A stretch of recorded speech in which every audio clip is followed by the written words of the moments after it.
Hi, I'm Laura Hyman. I'm a physical therapist and the creator of the LYT Method. This is a 5-move sequence to really get you sweaty. I would recommend maybe doing a little warm up beforehand because these are really big global movements. So my suggestion is to do around each thing. Each move is about a minute. Put them together, and then if you want a bigger workout, just repeat that. So I'm going to show you the 1-minute version. There are things that have both sides used, so we'll just do 30 seconds on each side. You'll see what I mean. Get ready to sweat. So we're going to start off on our back. Hands on the thighs, take a breath in. Exhale, lift up into a glute bridge. All right, this is low, not super high, because we want to keep the pelvis level. Slide your right foot in and lift your left leg up. Keep the right hand on your thigh, and we're going to start pulsing. So this movement can be small, but it's vigorous. We want the push coming from the right foot, working into the right glute, holding the bowl of the pelvis steady. So using your right hand on your right thigh helps out a lot. And this is really great at just getting us super heated right off the bat. So we'll just do a few more on this right side. Pay attention to your form.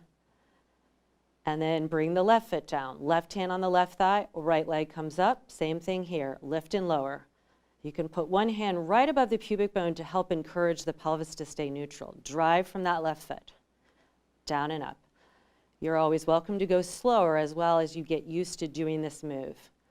And you want to watch that the left foot is far enough away so you're not putting pressure on your left knee, but it's driving from the left glute.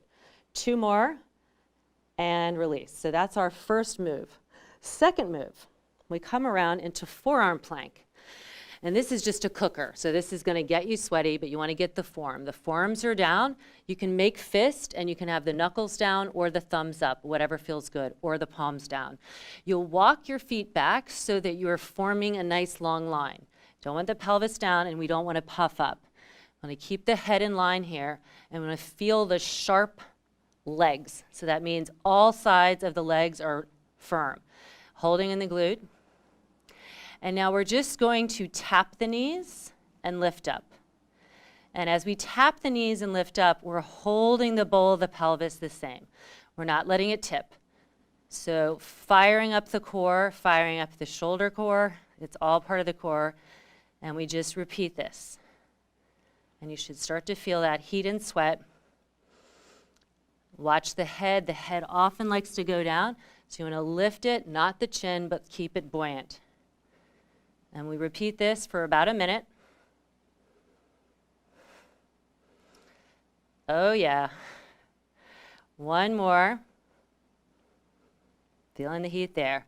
And then we're going to come up, get off of our hands. And so this also involves both legs. So we'll start on the left because that's the side we don't typically start on. We flex the right hip and get really tall in the spine. Now slide your left hand down as you bend the left knee. And then maybe bring the right hand on the shin and the right leg comes back. Then we kind of slide back up into this starting position. So this is hinging, and you might see stuff like this at the gym, but we're doing this with our own body weight, really paying attention to form. You can keep like this, or if you want to add some more sweat, make it a one-legged hop. Slide down, push into the floor. Make bigger arm movements. Left arm up as that comes out. And it's fine to kind of wobble around. That's part of it, is learning how to land, finding balance, switch legs. So you would do about 30 seconds on each leg. So we'll slide left hand down, push into the right leg, left knee comes up. Slide down, hold the form, spine long.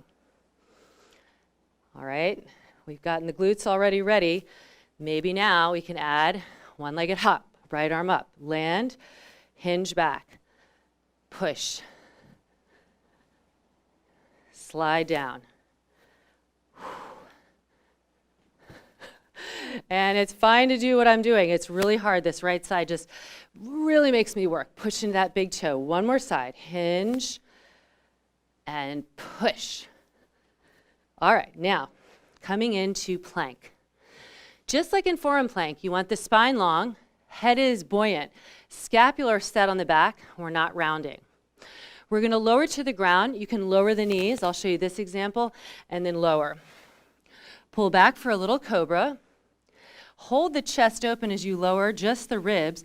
Lift back into plank and add 3 jacks.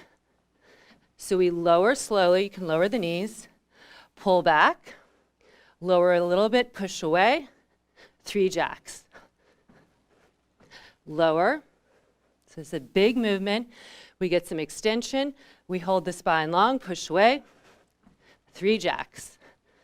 Lower. Pull back. It's not a big pull back, just opening enough. 3 jacks. And lower. Pull back. And push away. Exhale. 3 jacks. 2 more. Lower. Pull back. Push away. 3 jacks. Last one. Lower.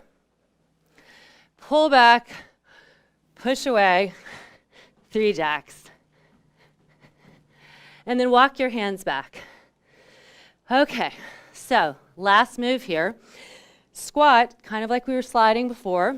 We want to really get sliding on the hands ensures that we're moving in the hip creases. So we'll first start off, and then we start adding a hop squat. The arms come down, and then we push off with the feet and pull the arms back. And then the second part of this, we come down and we add a jack here. Hop up, hop.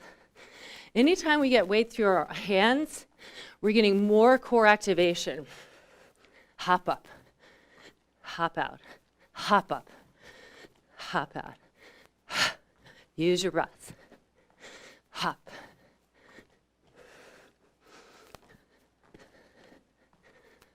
Let's do 4 more. Hop. Woo!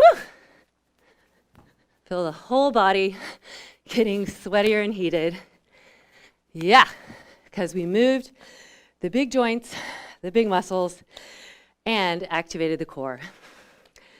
So if you wanted to make that into like a 15-20 minute workout, take a little rest, and then do that again, that whole set again. Take a little rest, do it again, wind down. It's great. It has plyo. It has strengthening for the legs, hips, core, shoulders, hits everything. So if you want to see more, go to my LYT Daily, and there's lots of classes there to make you sweat. And until next time, keep moving.